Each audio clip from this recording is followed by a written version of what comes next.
누가복음 9장 49절부터 62절입니다. 제가 가진 성경으로는 신약 성경 108쪽에 있습니다. 제가 먼저 49절 읽어 올리겠습니다.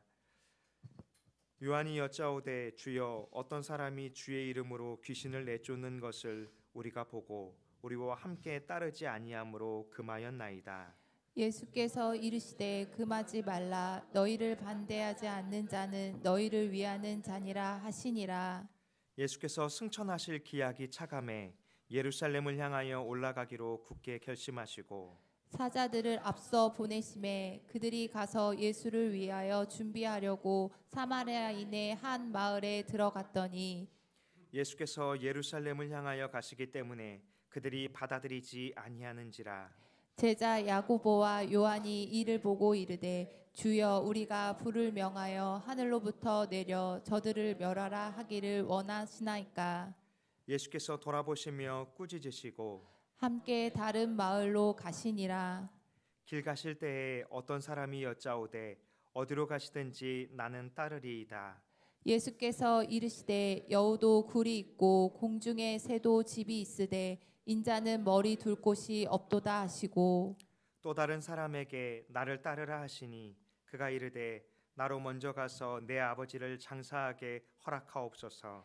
이르시되 죽은 자들로 자기의 죽은 자들을 장사하게 하고 너는 가서 하나님의 나라를 전파하라 하시고 또 다른 사람이 이르되 주여 내가 주를 따르겠나이다마는 나로 먼저 내 가족을 작별하게 허락하소서. 예수께서 이르시되 손에 증기를 잡고 뒤를 돌아보는 자는 하나님의 나라에 합당하지 아니하니라 하시니라. 아멘. 오늘은 하나님의 나라에 합당한 자라는 제목으로 하나님 말씀을 같이 나누길 원합니다. 교회를 이 가운동 지역에 세워주신 이유는 잃어버린 한 영혼을 구원하고 또 이 지역에 있는 또 이 지역과 연계된 이웃들을 섬기고 또 주님의 사랑을 전하기 위함인 줄로 믿습니다. 지난주에 가운중학교 선생님과 통화를 하면서 참 마음이 뭉클했습니다. 선생님도 아이들을 사랑하고 섬겨서 또 그 아이들과 그 가정이 잘 회복되기를 원하는 마음이 이 전화를 통해서 전해지게 되었어요. 저희 역시도 교회를 통해서 또 한 가정 한 가정이 위로가 되고 소망이 되고 또 회복이 되는 일들이 일어났으면 좋겠다. 이런 것을 통하여서 이 이웃들이 회복되는 과정이 일어나기를 함께 이 기쁘게 그 마음을 나눴거든요. 그것이 바로 하나님께서 우리를 향한 마음인 줄로 믿습니다. 그런데 주님의 제자들은 예수님과 함께 하기는 하지만 아직 그 예수님의 마음을 잘 깨닫지는 못한 것 같아요. 제자 중에 하나인 요한은 예수님의 이름으로 귀신을 물리치고 회복을 시키는 한 사람을 향해서 너 우리와 함께하지 않으니까 그 일을 하면 안 된다라고 금했다, 이렇게 성경에 기록하고 있습니다. 요한에게 있어서 중요한 건 이 영혼이 회복되느냐 안 되느냐가 아니라 우리와 함께하느냐 함께하지 않느냐, 여기에 중점을 둔 것 같습니다. 요한이 예수님께 그가 이렇게 하는 것을 금하였나이다라고 말했을 때 주님은 50절의 말씀처럼 금하지 말라. 너희를 반대하지 않는 자는 너희를 위하는 자니라. 너희를 막지 않는 자는 너희와 함께 하나님의 나라가 이 땅에 임하도록 동역하는 자니라, 이렇게 말씀하고 있는 거죠. 성도의 삶이 이와 같기를 원합니다. 어느 교회에 다니냐, 또 어느 나라에서 신앙생활을 하느냐, 그것이 별로 중요하지 않은 것 같아요. 우리가 주의 이름으로 한 영혼을 회복하기 위해서 힘쓰는 것, 또 교회들과 연합하여서 또 여러 열방의 복음을 전하기를 힘쓰는 것, 그것이 예수님께서 제자들에게 원하시는 것입니다. 교회는 소수의 사람들이 특정된 능력을 가지고 사역하는 것이 아닙니다. 교회는 모든 성도가 또 모든 성도를 위해서 또 세상을 향해서 나아가는 것이 바로 주님의 마음인 줄로 압니다. 특별히 민수기에서 모세와 여호수아 사이에서도 이런 일련의 과정들이 있었거든요. 여호와께서 모세에게 임하셨을 때 그곳에서 70명의 장로들에게도 하나님의 영이 임했습니다. 그래서 그들이 하나님의 말씀을 따라 예언을 하는 일들이 일어나고 있습니다. 그런데 그때 그곳에 참여하지 않았던 엘닷과 메닷이 진영에 있다가 하나님의 영이 임하여서 예언을 시작합니다. 그랬더니 여호수아가 모세를 찾아갔어요. 아니, 지금 엘닷과 메닷이 자기 진영에서 예언을 하고 있습니다. 금하십시오라고 모세에게 요청하는 거예요. 그때 모세는 29절에 이렇게 말했어요. 내가 나를 두고 시기하느냐? 여호와께서 그의 영을 그의 모든 백성에게 주사 다 선지자가 되게 하시기를 원하노라. 모세는 하나님의 마음을 잘 헤아렸던 것 같아요. 할 수만 있다면 믿음의 사람들이 일어나서 하나님의 뜻을 따라서 하나님의 말씀을 선포하는 것은 너무나 값진 일이다라고 말하고 있는 거죠. 이 지역에서 또 작은 교회들이 하나하나 세워지고 있거든요.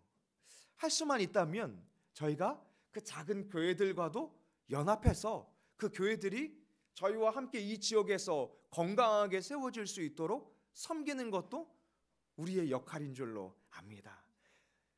교회는 경쟁하는 것이 아니라, 성도는 편을 나누고 경쟁하는 삶이 아니라 이처럼 주님을 위해서 일어나고 주님을 위해서 연합하고 서로와 주님 안에서 동역하며 세워가는 삶인 줄로 압니다. 그런데 세상의 가치관은 조금 다른 것 같아요. 같은 일을 할지라도 우리 편이 아니면 어떻죠? 적으로 인식하는 거죠. 한 학교 안에 있는데 나랑 친하지 않으면 그냥 내 학급 동료가 아니라 적으로 생각하는 것입니다. 회사에서도 분명히 같은 일을 하고 있는데 그러면 조금 덜 친해도 괜찮은데 모두가 다 같이 친할 수는 없잖아요. 그런데 나와 긴밀하지 않으면 나와 한편이라고 생각하지 않는 생각들, 그것은 세상의 가치관이 우리 안에 스며들어 온 것 때문이라고 생각합니다. 근데 그런 마음은 주님이 기뻐하는 마음이 아니에요. 하나님을 경외하는 하나님 나라에 합당한 자의 삶이 아닌 줄로 압니다. 주님이 우리에게 원하시는 것은 무엇일까요? 믿음으로 나아가되 혼자 나아가는 것이 아니라 함께 나아가는 것입니다.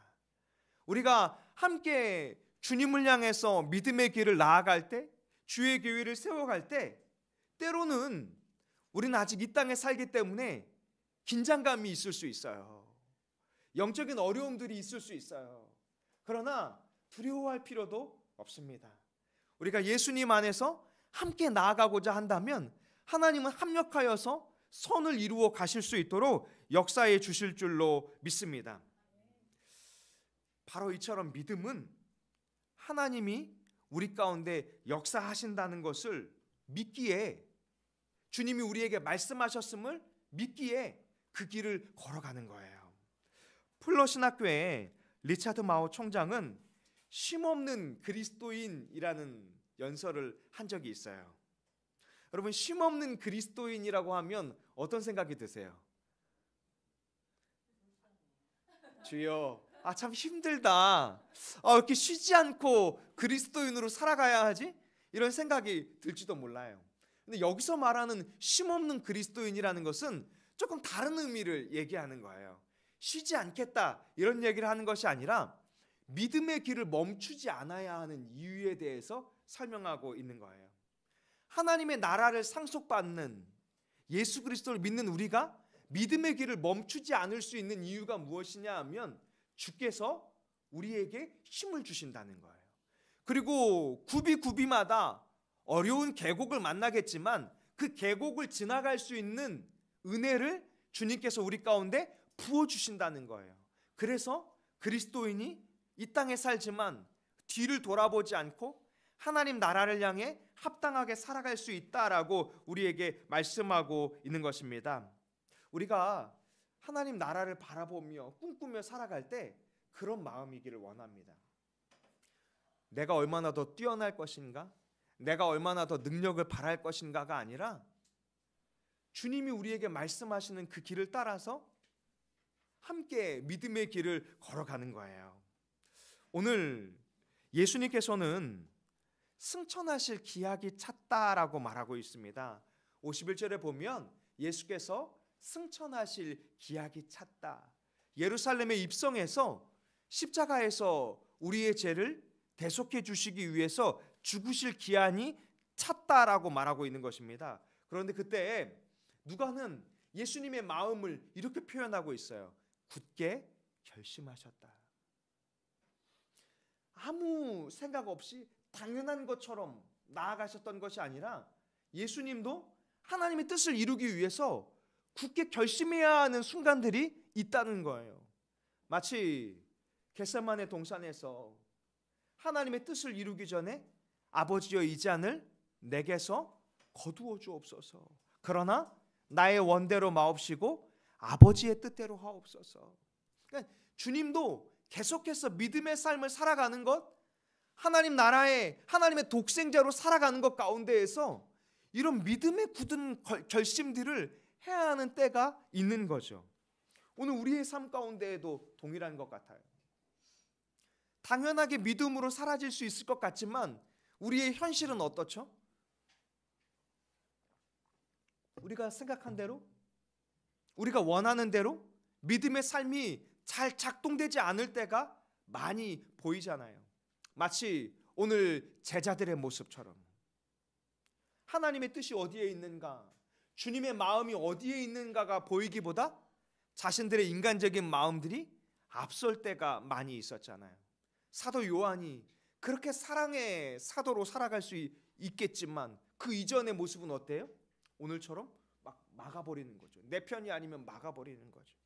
그런 일들이 우리 안에 불쑥불쑥 일어나잖아요. 그럴 때마다 우리 안에 예수님이 굳게 결심하시고 아버지의 뜻을 이루고자 하셨던 것처럼 우리도 믿음의 선한 씨름을 할 수 있기를 원합니다. 그리고 주님이 하나님 나라를 바라보셨던 것처럼 우리 역시도 이 땅에 살지만 이 땅의 것을 보는 것이 아니라 하나님의 나라를 볼 수 있는 해안이 있기를 원합니다. 예수님께서는 예루살렘에 가시기 위해서 제자들을 보내서 그 길을 준비하십니다. 그런데 도무지 이해할 수 없는 곳에 가서 준비하도록 하세요. 사마리아의 한 마을로 들어갔다라고 말하고 있는데요. 사마리아 마을은 예수님이 보낸 그 준비하려고 하는 자들을 받아들이지 않습니다. 누가는 기록하기를 예수님이 예루살렘으로 가려고 했기 때문에 그들이 받아들이지 않았다라고 말하는 거예요. 예수님은 예루살렘에 반드시 가야 하거든요. 십자가에서 우리의 죄를 대속하시기 위해서 반드시 그곳을 가야 하는데 사마리아인들은 자신의 열등감과 왜곡된 신앙 때문에 예수님이 예루살렘으로 향하는 것을 막고자 받아들이지 않는 것이죠. 그때 54절에 야고보와 요한은 이렇게 예수님께 요청합니다. 주여, 우리가 불을 명하여 하늘로부터 내려 저들을 멸하라 하기를 원하시나이까.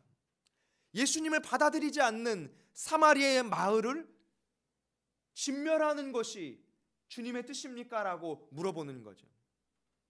그때 예수님께서는 그들을 꾸짖으시고 그 마을을 피해 지나가시잖아요. 그런데 오늘 이 말씀 가운데 도대체 제자들이 왜 이렇게 사마리아의 한 마을을 향해서 분노하고 있는가를 한번 바라봐야 하는데요.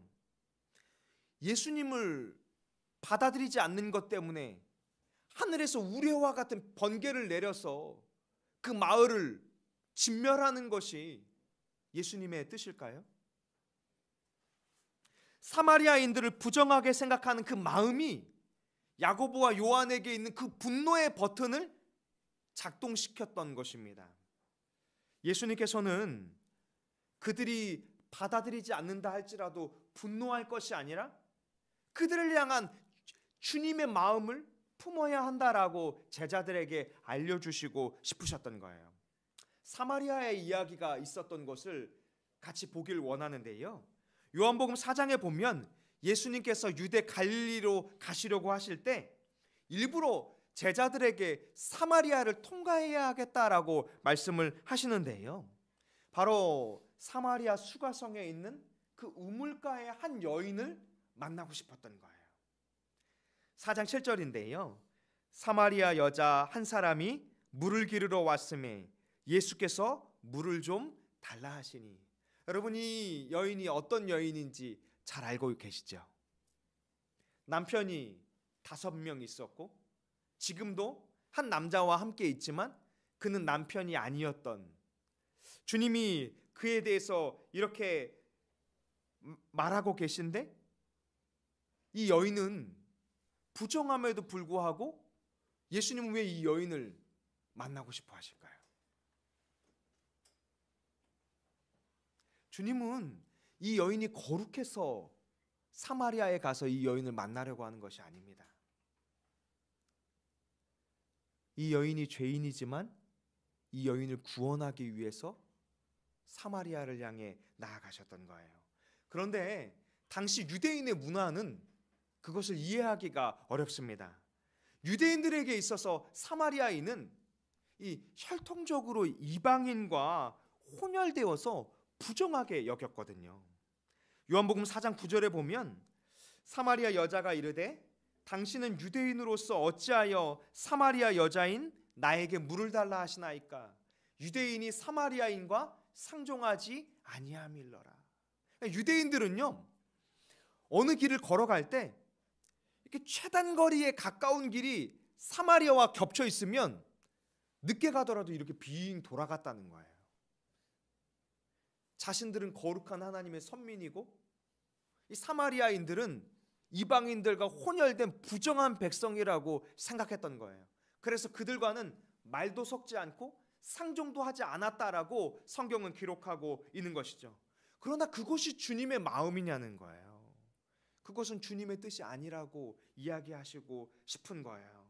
그래서 주님은 이 여인을 찾아가셔서 구원하기로 작정하시는데 이 여인의 상태에 대해서 주님은 이미 너무나 잘 알고 있어요.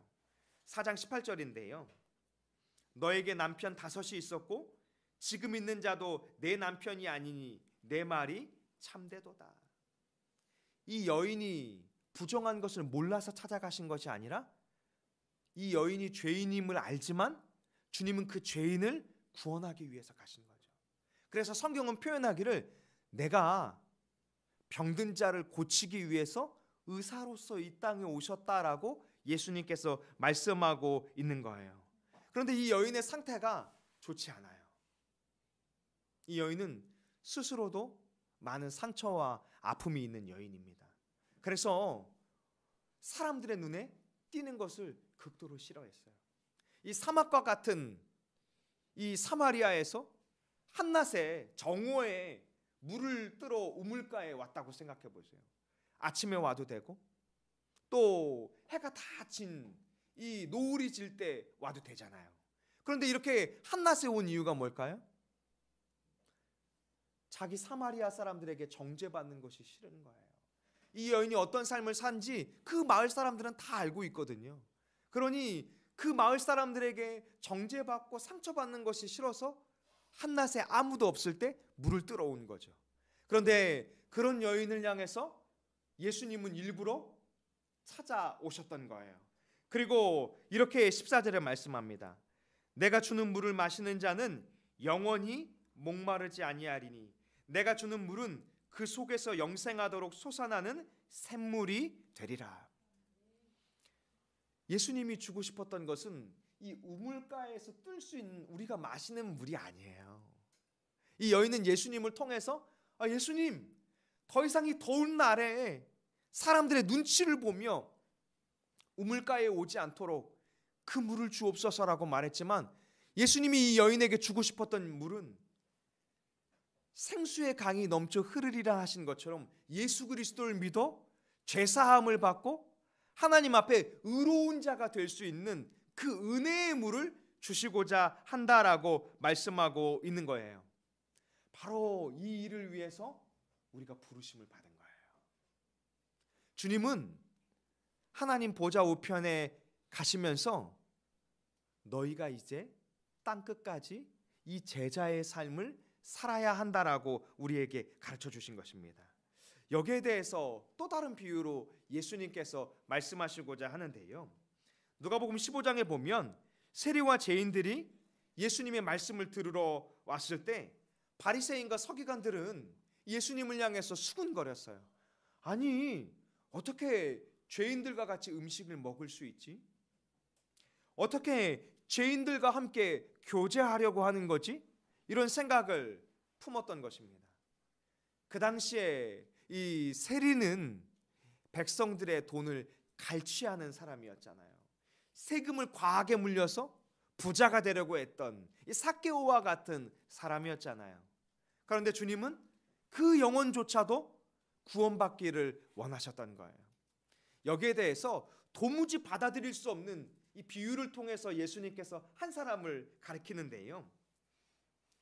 한 아버지에게 두 아들이 있습니다. 그런데 둘째 아들이 그 아버지가 죽기도 전에 아버지에게 재산을 달라고 요청하는 거예요.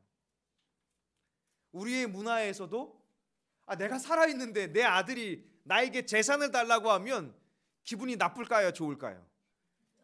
굉장히 불편하죠. 잘 기억하고 있으세요? 굉장히 불편한 이야기잖아요. 그런데 아버지는 그 아들의 요청을 따라서 유산을 나눠줍니다. 그런데 이 아들이 그 유산을 가지고 아버지 곁을 떠나고 말아요. 타국에 가서 허랑방탕하게 유흥을 즐기며 자신이 받은 재산을 다 허비하고 말았습니다. 그런데 그때 그 나라에 기근이 났어요. 흉년이 왔어요. 이제 그는 돼지들이 먹는 쥐염 열매를 먹으면서 삶을 연명하고자 합니다.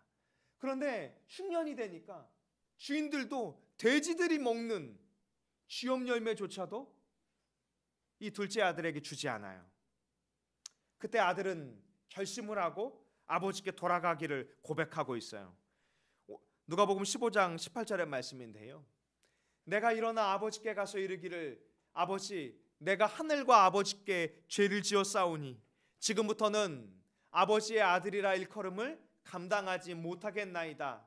나를 품꾼의 하나로 보소서 하리라 하고 자신이 아버지에게 한 짓이 있으니까 나는 그냥 아버지의 종처럼 삼아 달라는 거예요.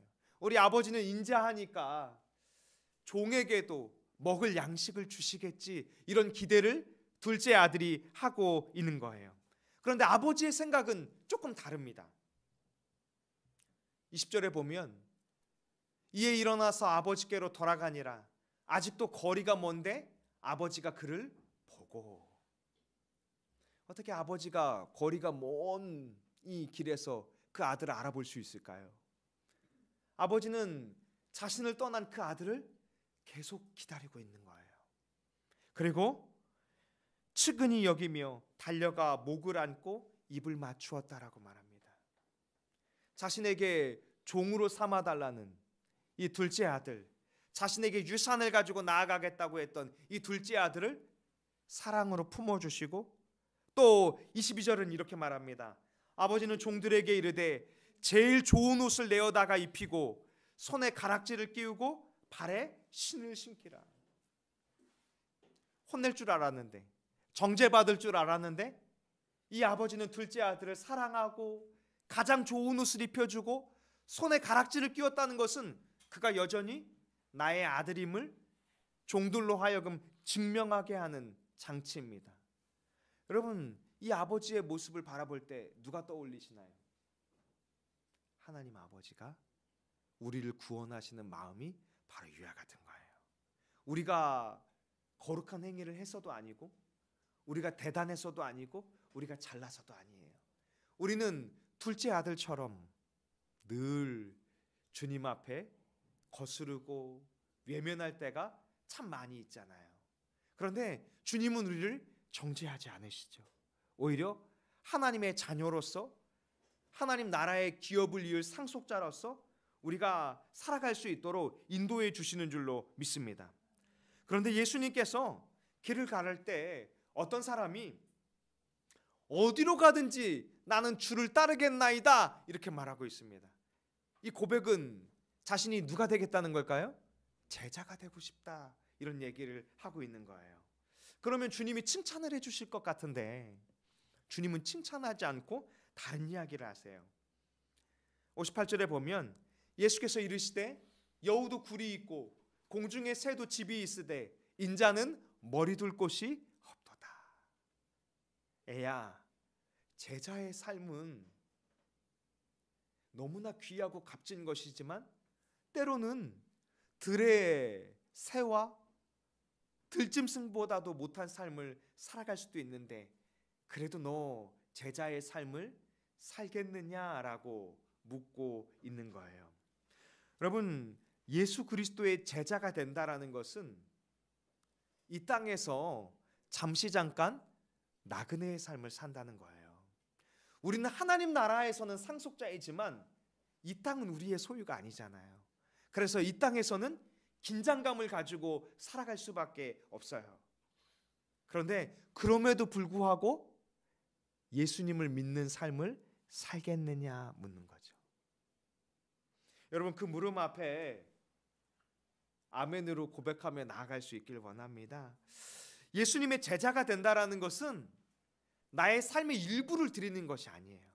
주님, 내게 시간의 여유가 있으면 이 여유된 시간만큼 주님을 드릴게요. 이런 것도 아닙니다. 예수 그리스도의 제자가 된다라는 것은 다른 모든 것보다 예수 그리스도를 따르겠다라는 믿음입니다. 하나님 나라에 최우선의 가치를 둔 삶, 그것이 제자의 삶이에요. 58절의 말씀처럼 인자가 머리 둘 곳이 없도다라고 말씀하시는 것처럼 우리의 삶이 이 땅에서는 보장되지 않는 나그네의 삶이라 할지라도 안전함을 누리지 못한다 할지라도 나는 주님을 따르겠다 이렇게 고백하는 거죠. 그런데 그 삶에는 두려워할 필요가 없어요. 마태복음 6장에 보면 이렇게 말합니다. 그런즉 너희는 먼저 그의 나라와 그의 의를 구하라. 그리하면 이 모든 것을 너희에게 더하시리라. 하나님의 나라를 구하는 자는 하나님이 책임져 주시겠다는 거예요. 믿음의 식구들이요, 제자의 삶을 살아갈 때 세상에서 인정해 주진 않지만, 세상에서 여러분의 삶을 책임져 주진 않지만 주님이 여러분을 책임져 주실 줄로 믿습니다. 우리 주님은 우리를 너무나 아까 그 아버지와 같이 사랑하시고 선한 목자가 되어 주셔서 우리의 인생에 위협이 올 때 우리를 버려두고 도망치는 분이 아니라 그들로부터 우리를 보호하여 주시고 저 천성으로 인도하여 주실 줄로 믿습니다. 또 예수님께서 어떤 사람에게 나를 따르라 라고 말합니다. 그랬더니 59절에 보니까 그는 또 이런 고백을 해요. 그가 이르되 나로 먼저 가서 내 아버지를 장사하게 허락하옵소서. 여러분, 이 요청을 예수님께 하는 것이 잘못돼 보여요? 아니면 문제가 없어 보입니까? 네, 전혀 문제가 없어 보이죠. 아버지가 돌아가셨는데 아버지를 장례를 치르는 것은 너무나 당연한 거잖아요. 또 예수님도 어때요? 십자가에서 죽으실 때, 심지어 자신이 죽으실 때에도 자신이 사랑하는 제자 요한에게 육신의 어머니인 마리아를 의탁하셨잖아요.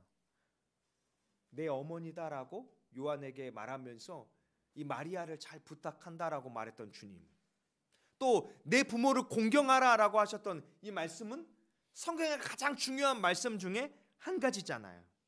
그런데 예수님께서 왜 이 말씀을 지금 하실까요?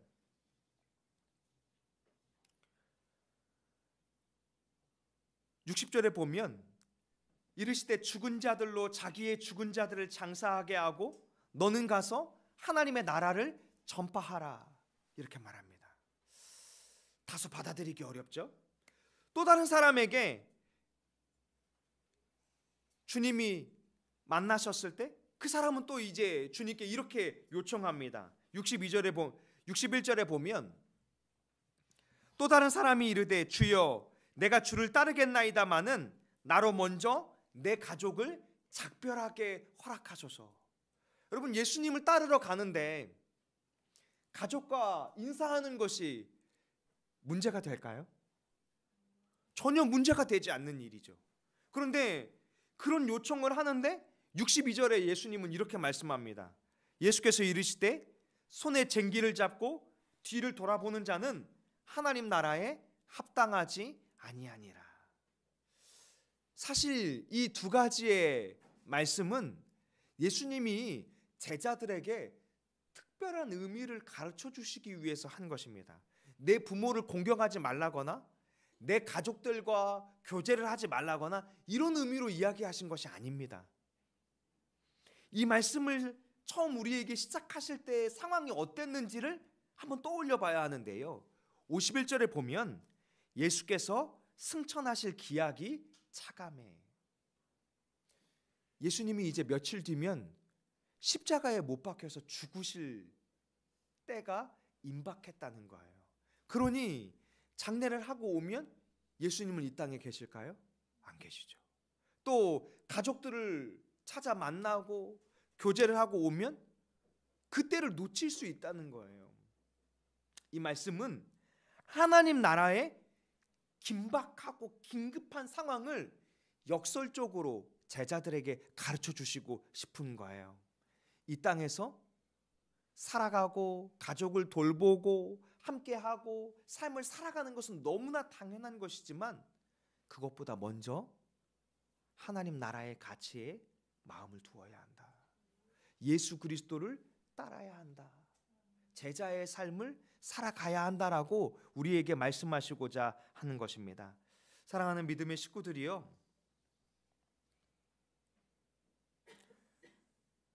예수님께서 우리를 예수 그리스도를 믿게 하여 주시고 하나님 아버지의 자녀가 되게 하여 주시고 하나님 나라의 상속자가 되게 하여 주신 후에 이 땅의 삶을 허락해 주신 이유가 있을 줄로 압니다.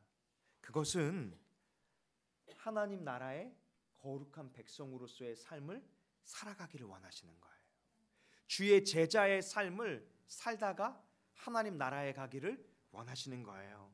그 삶은 죄인들로 여겨진 세리와 이 수가성의 여인과 같이 연약한 한 영혼을 주님의 사랑으로 품고 주님의 마음을 나누고 그 은혜를 나누며 예수께로 돌아오게 하는 길인 줄로 믿습니다. 비록 그 삶 가운데 때때로 어려움이 있을 수 있지만 주님이 우리를 부르셨음을 믿기에 기꺼이 그 믿음의 길을 걸어갈 수 있기를 원합니다. 기도하겠습니다.